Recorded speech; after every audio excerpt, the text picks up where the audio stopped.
Listo. Bueno, yo soy Soledad. Gracias, Yasmín. Gracias, Kika, Mariano y al resto de personas que han organizado este espacio por invitarnos. Estamos muy contentos con Manu de compartir con ustedes este trabajo que venimos haciendo y que queremos pensarlo en conjunto de alguna manera desde el colectivo de Geografía Crítica de Ecuador, del que somos parte Manu y yo. Hemos empezado a preguntarnos por algo que sucede y que es inherente a la vida histórica de nuestros países, que es la migración. De hecho, con la pandemia, y por eso nos parecía un espacio preciso pensar que en la cuarentena los cuerpos migrantes son los que menos han dejado de moverse, son los que han redoblado su movilidad y también su inmovilidad forzada debido a las distintas políticas de control, y sin embargo siguen luchando por la vida y siguen reconfigurando los territorios de manera siempre transnacional. Y eso nos lleva a preguntarnos cómo entender esa movilidad y cómo entender la lucha territorial, que es algo que nos ha importado mucho dentro del colectivo de Geografía Crítica en Ecuador, pero desde una clave de la movilidad. Entonces, hoy queremos compartir con ustedes, por un lado y de manera más sucinta, algunos enfoques que hemos retomado de la geografía de las inmovilidades para reconceptualizar la producción del espacio, la lucha por el espacio y entender a los migrantes como sujetos históricos que están reconfigurando la vida de muchas maneras. Y luego les queremos compartir la propuesta investigativa que hemos venido haciendo en este año de pandemia desde un marco de reflexión que lo hemos titulado La Pedagogía Migrante, para contarles los primeros resultados de un proceso de investigación común que estamos haciendo con migrantes que están en Ecuador, pero que han venido de múltiples partes de América Latina y del mundo hasta nuestro país. Y luego queremos compartir con ustedes algunas conclusiones que seguro van a ser comunes, porque la movilidad es lo que ahorita nos está atravesando como uno de los problemas centrales a discutirse en la agenda política e investigativa también. Entonces, vamos a empezar. Mariano, nos dijiste que, o Yasmín, perdón, que teníamos ¿cuánto tiempo de presentación? Solo para... En total 40 minutos entre En los total dos. 40 minutos entre los dos. Genial. Entonces, la primera parte va a estar a mi cargo y luego le paso la palabra a Manu, que él se va a enfocar más en los atropellos durante el COVID, que es justo los resultados de nuestra investigación. Perdón. Nos hemos preguntado mucho desde el colectivo cómo ponerle en movimiento a las preguntas que nos hemos hecho en torno a la disputa territorial. Y eso nos ha llevado a retomar el trabajo que desde la geografía de las inmovilidades, que sobre todo han surgido en el contexto anglófono, se han planteado. Y desde ahí hemos visto que resulta muy interesante pensar que si bien el movimiento es lo que nos define como especie, si bien en movimiento hemos construido el mundo en el que habitamos, lamentablemente el análisis de la movilidad deja de ser una temática clave en las ciencias sociales, sobre todo a partir del siglo XIX, porque prima un paradigma hegemónico que configura la idea de que el espacio es estático, de que el espacio es cercado y que hay cierta población nacional que le va a pertenecer a ese espacio delimitado. Es un paradigma de análisis en el que no queremos ahondar, pero que seguro ustedes estarán familiarizados, que ayuda a configurar este sistema westfaliano de control del Estado nacional, de control de población nacional sobre territorios cercados, que deja de lado esa configuración en movimiento del espacio. Sin embargo, desde la geografía y sobre todo desde la geografía que se comienza a preguntar cómo darle un giro crítico en los años 40,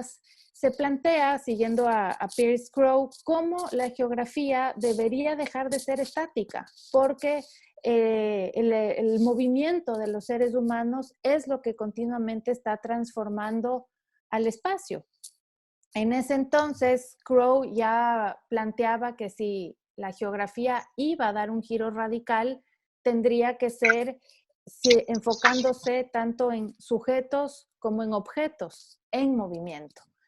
Y esta idea de los sujetos y objetos en movimiento comienza a ser retomada desde la geografía del transporte, ¿no es cierto?, que desde los años 50 y 60 comienzan a analizar sobre todo cómo las distintas infraestructuras tecnológicas, la urbanización, evidentemente los giros que va teniendo en ese momento el capitalismo, va transformando a las infraestructuras y va poniendo al movimiento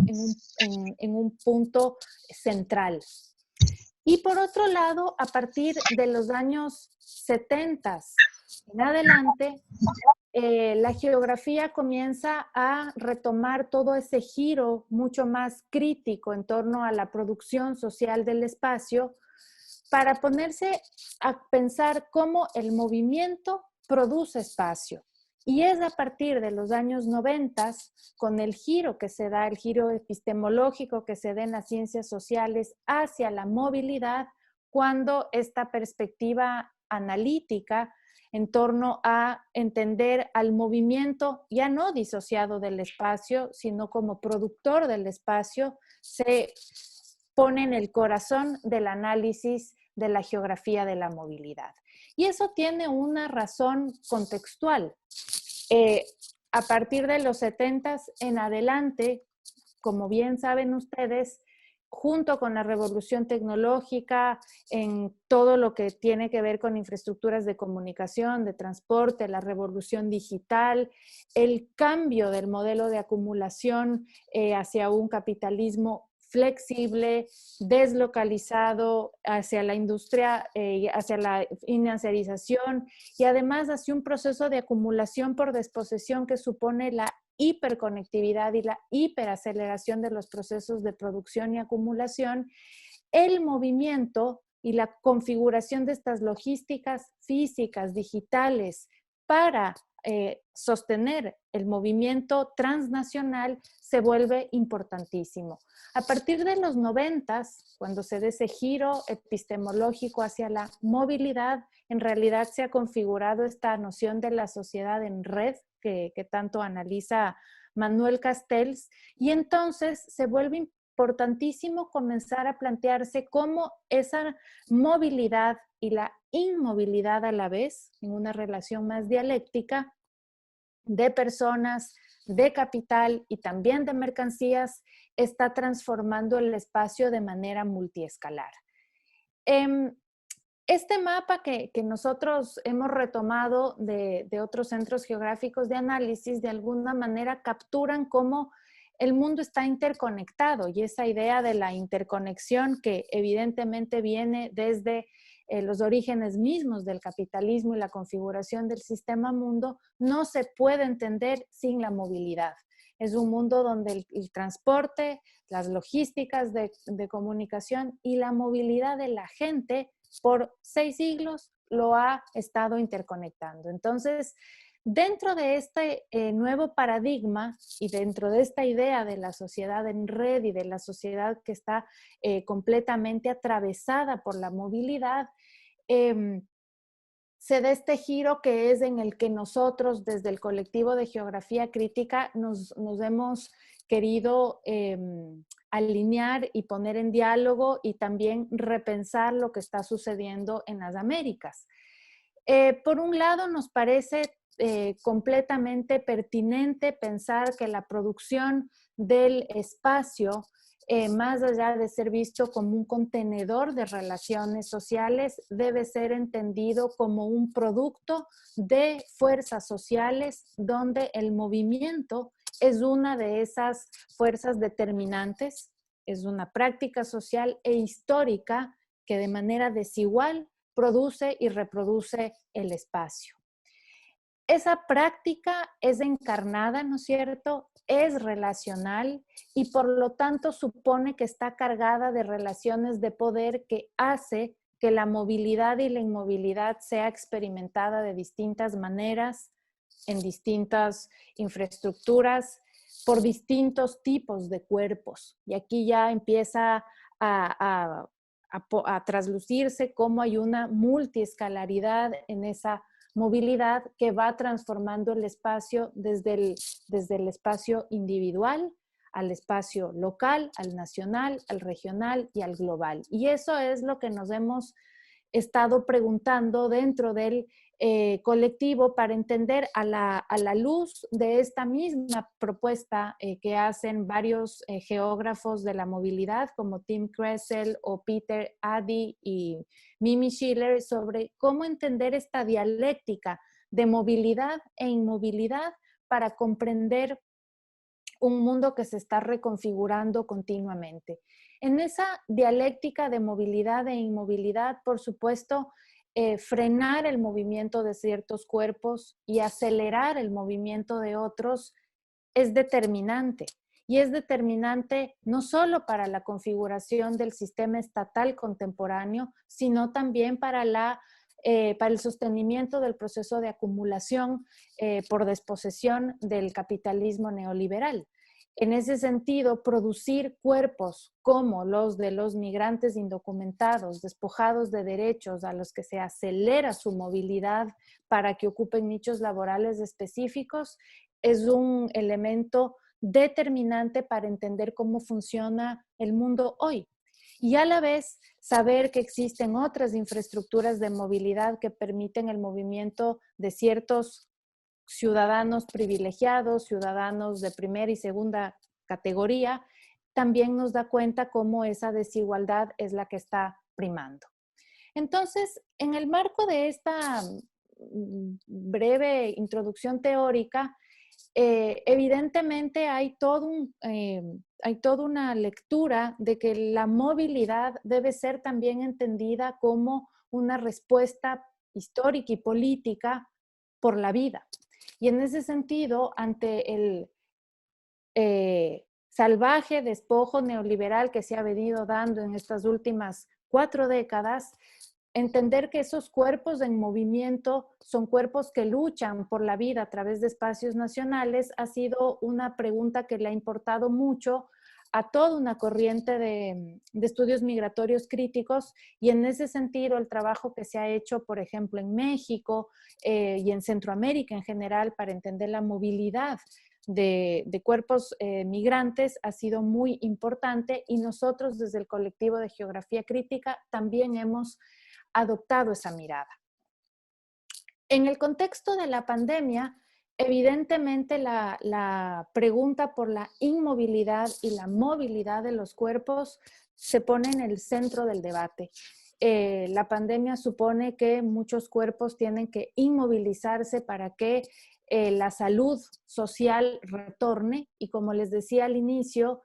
es irreal. Los millones de migrantes indocumentados tienen que sostener su vida poniéndose en más procesos de movilidad, despojados de cualquier derecho en las urbes, a través de las fronteras para sostener sus vidas. Entonces, en múltiples lugares empobrecidos de América Latina y del mundo en general, la inmovilidad forzada por la cuarentena, el trabajo remoto, la distancia social simplemente es imposible, ¿verdad? Y la movilidad de distintas maneras persiste. Entonces, esas vidas migrantes que durante la pandemia han luchado por la vida es lo que a nosotros nos ha preocupado desde el colectivo y por eso hemos emprendido un trabajo analítico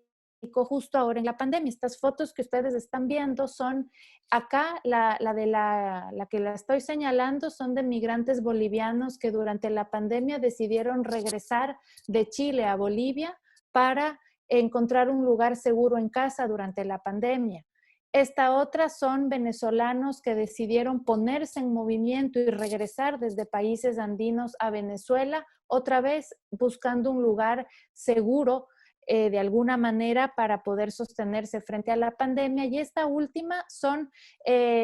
migrantes que han estado regresando también desde México hasta Centroamérica en el contexto de pandemia. Y eso nos dice mucho de cómo la pandemia aceleró la movilidad también para procurar salud durante un momento crítico.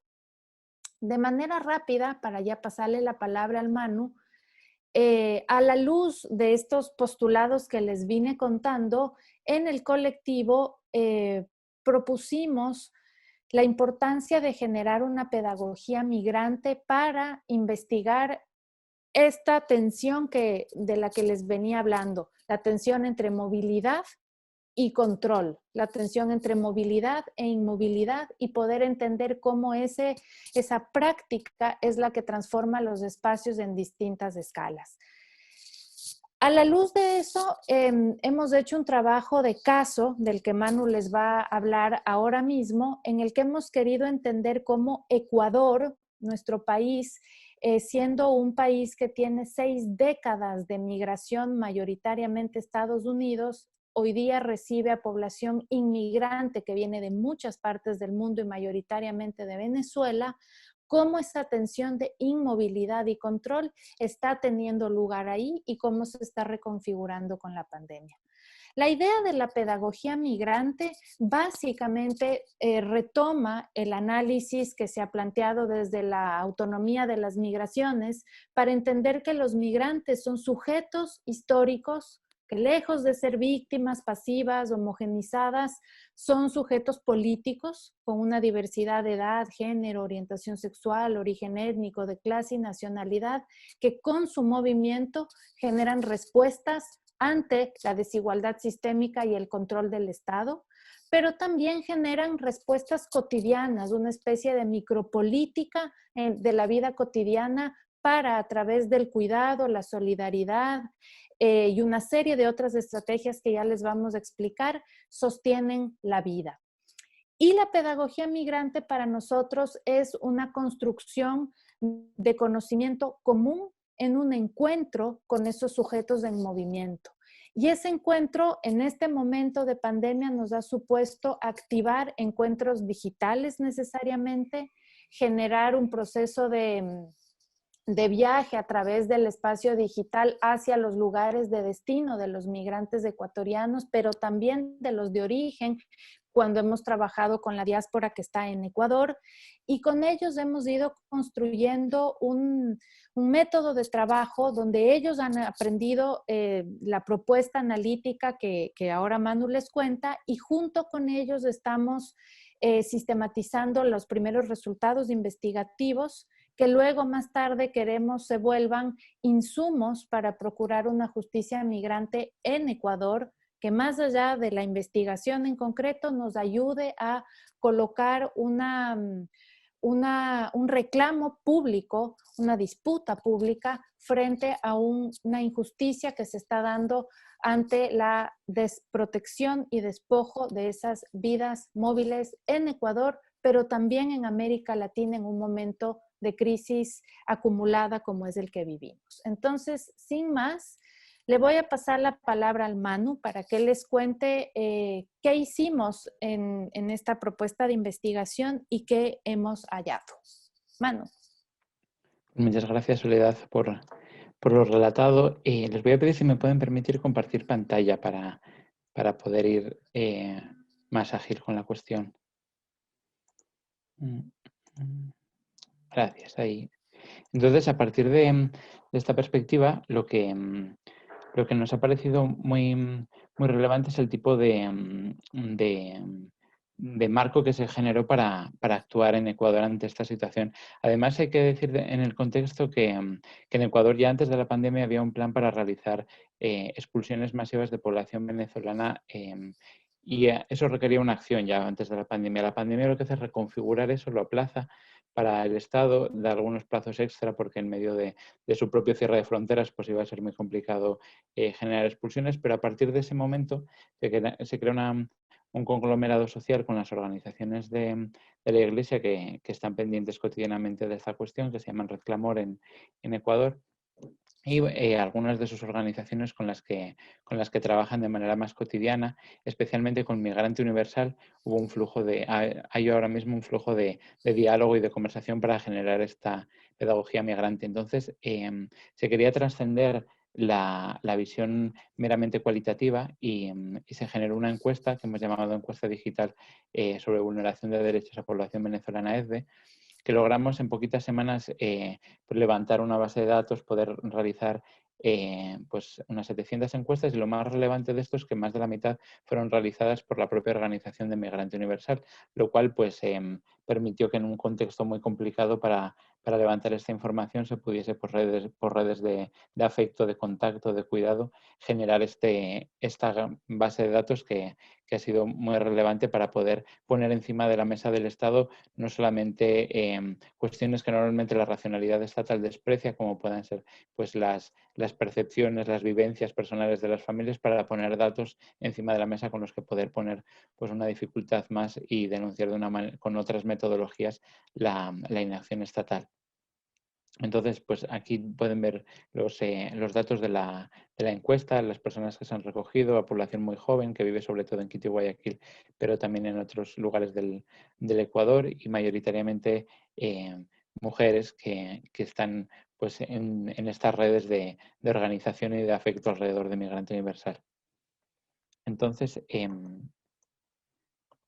a ver, para pasar a la siguiente. Entonces, en Ecuador ya vivíamos una crisis fuerte antes de la COVID, con una fuerte caída de precios del petróleo, que es nuestra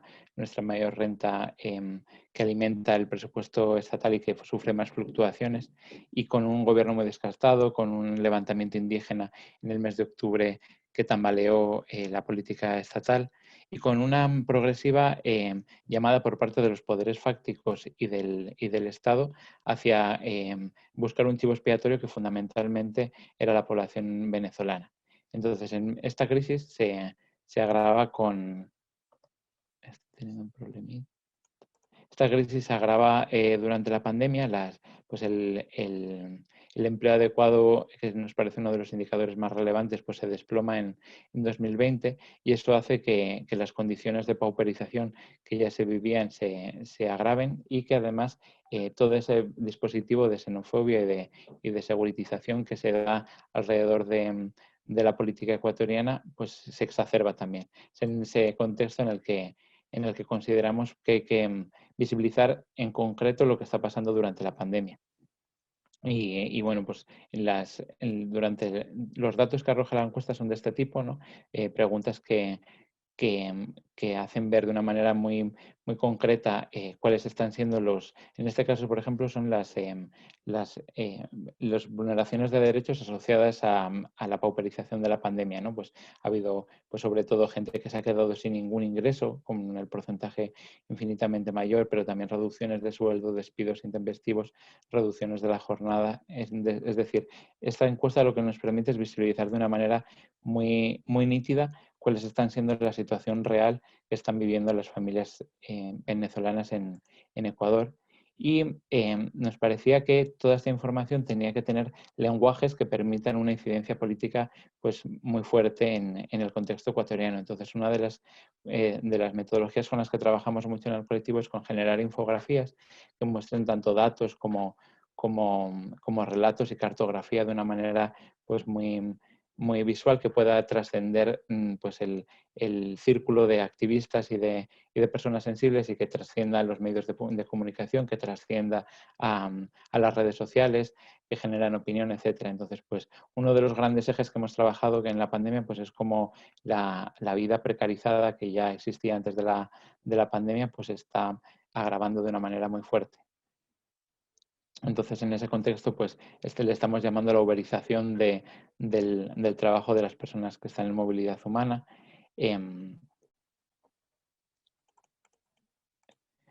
cómo este contexto, pues esta cuestión se produce alrededor de ya una violencia en el trabajo que existe generalizada, pero que se agrava en determinados lugares. Por ejemplo, tratamos de espacializar siempre los, los datos porque es la manera de ver las tendencias espaciales, ¿no? Entonces, pues pese a que la conciencia nacional es que la situación en general es mucho más fuerte en Guayaquil, las condiciones de pauperización que en Quito, pues la encuesta nos ha mostrado justamente lo contrario, que en Quito se dan unas condiciones de empobrecimiento mucho más fuerte durante la pandemia que las que se han dado en otros lugares del país con con mayor fragmentación social. En el caso de la pauperización de la vida, en muchos casos las vulneraciones a las familias se han traducido en una pérdida de la vivienda, ya sea por impago del arriendo, por impago de servicios. Entonces era otra de las cuestiones que para las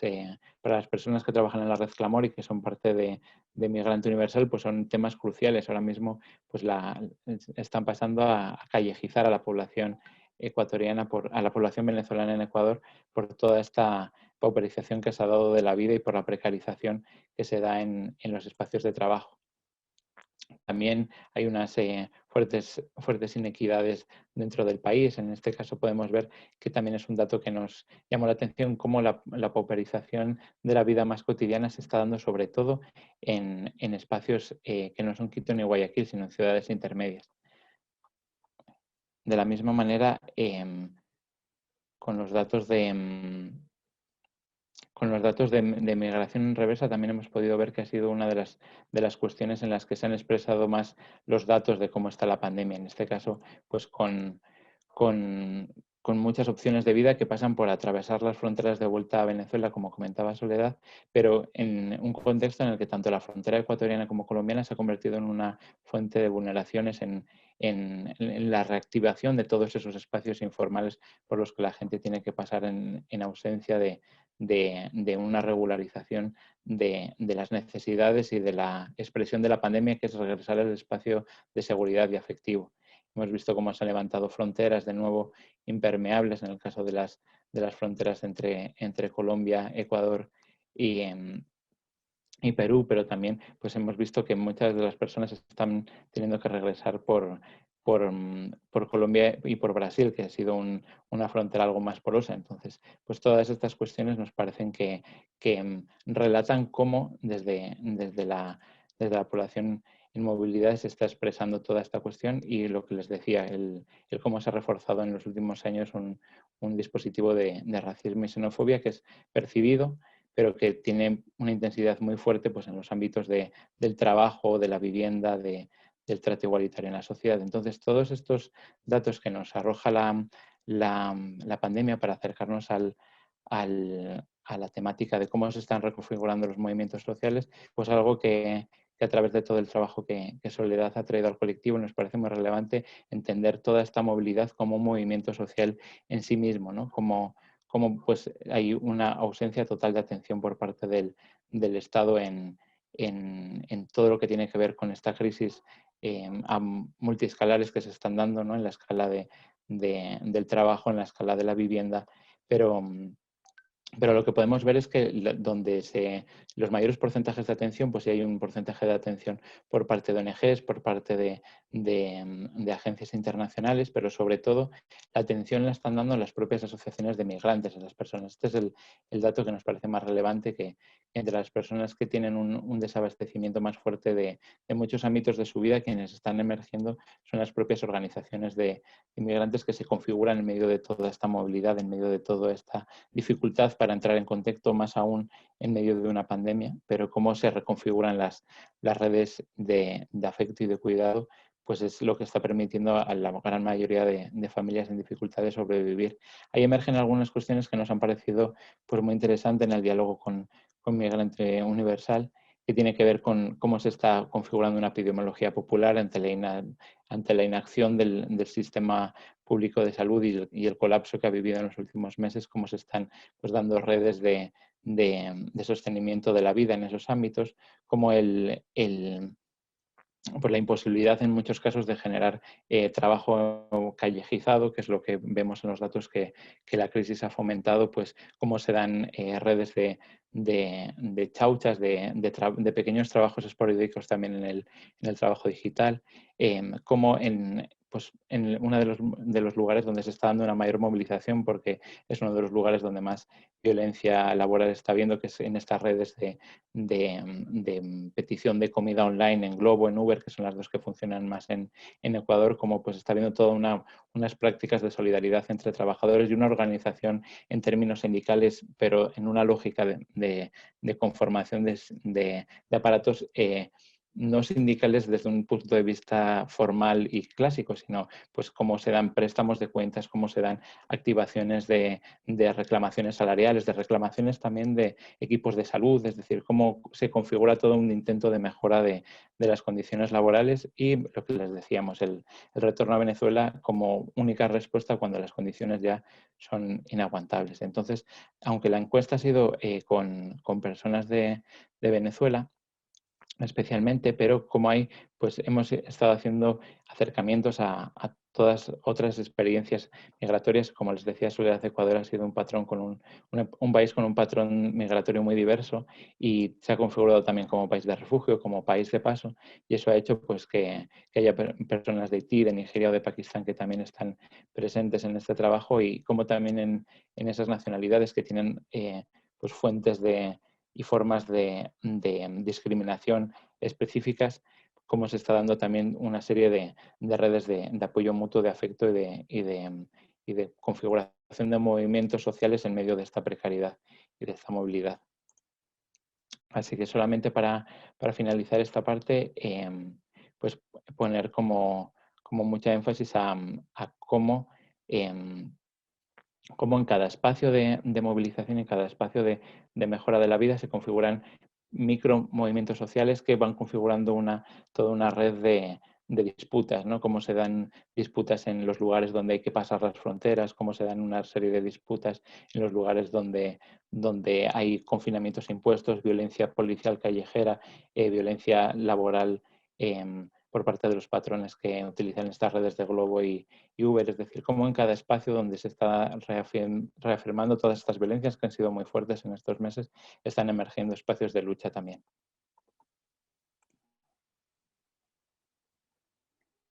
Le doy la palabra a Soledad para que pueda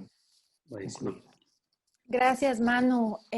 Si quieres, pasa eso. Entonces, como ven ustedes, el caso de Ecuador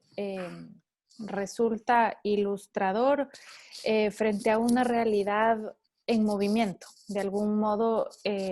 la situación de la población migrante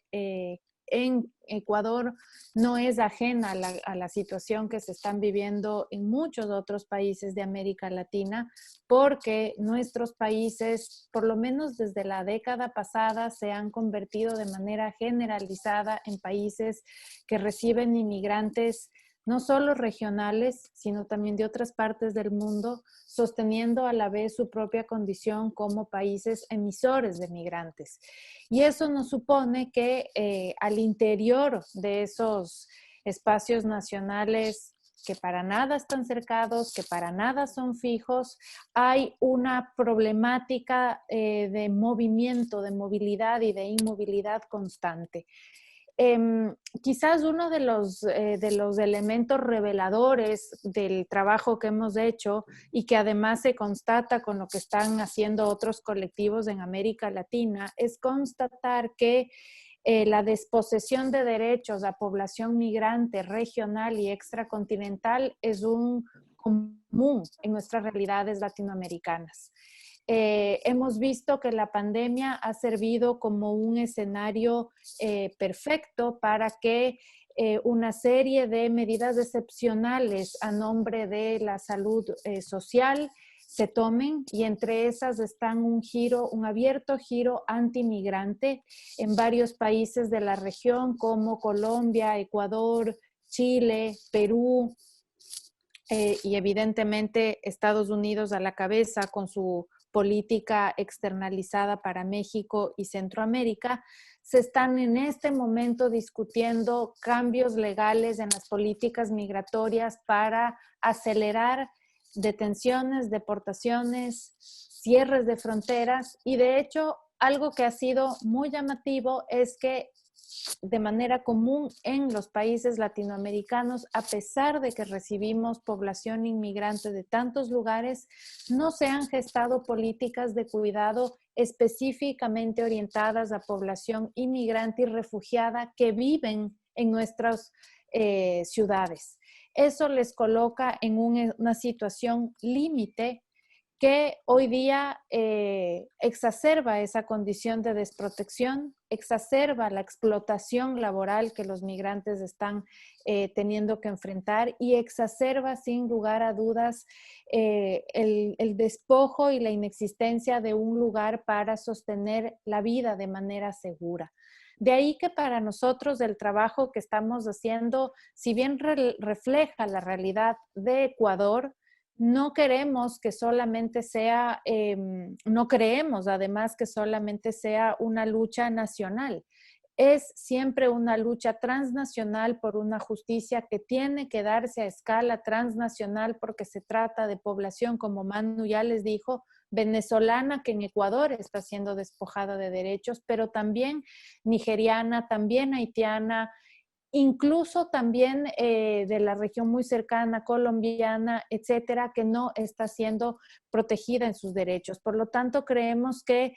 a partir del trabajo que hemos hecho, se puede trazar una agenda investigativa que ponga en el centro a la movilidad y a la inmovilidad que hoy día constituye y transforma nuestros países, pero que a la vez nos ayude como colectivos que investigan y que intentan accionar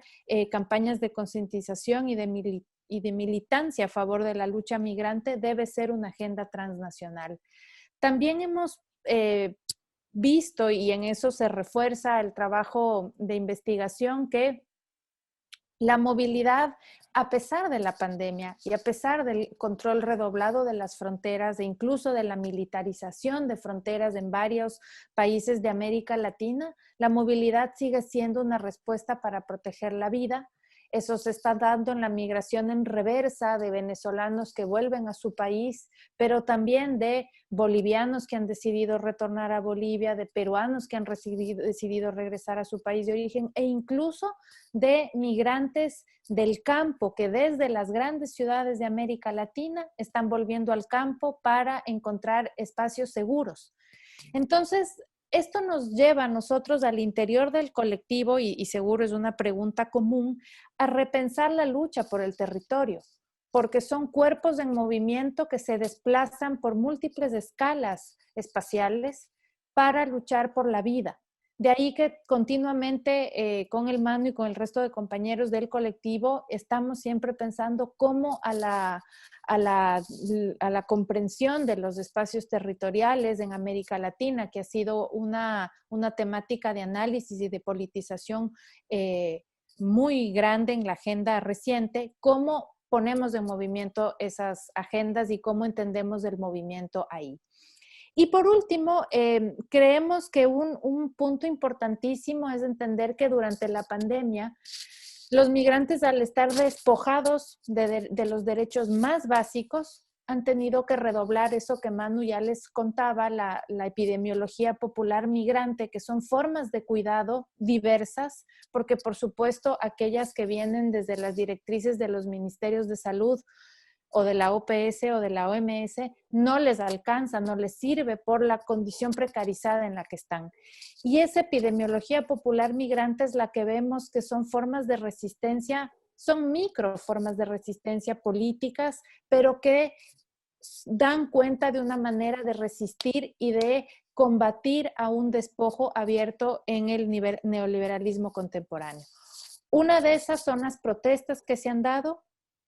Y quizás la más interesante que tiene que ver con esta epidemiología del cuidado es cómo el cuidado se sostiene por las cocinas populares, por el trabajo de mujeres, sobre todo de mujeres migrantes, y también por lucha colectiva. En Brasil, haciendo eco a lo que en España se gestó a partir del mes de mayo con la campaña Regularización Ya, en Brasil también se puso en marcha esa misma campaña que luego se la pasó a Argentina y luego tuvo eco en distintos lugares en América Latina. Ahí vemos que además del uso del espacio digital es fundamental en ese cuidado en movimiento.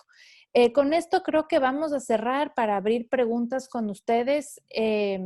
y muy felices nosotros de compartirles de este trabajo que estamos haciendo, que como les decíamos desde un inicio, vemos que es una historia que no puede ser olvidada porque es parte inherente de la formación de los países latinoamericanos, porque somos no solo países emisores de migrantes, sino que hoy día somos países constitutivamente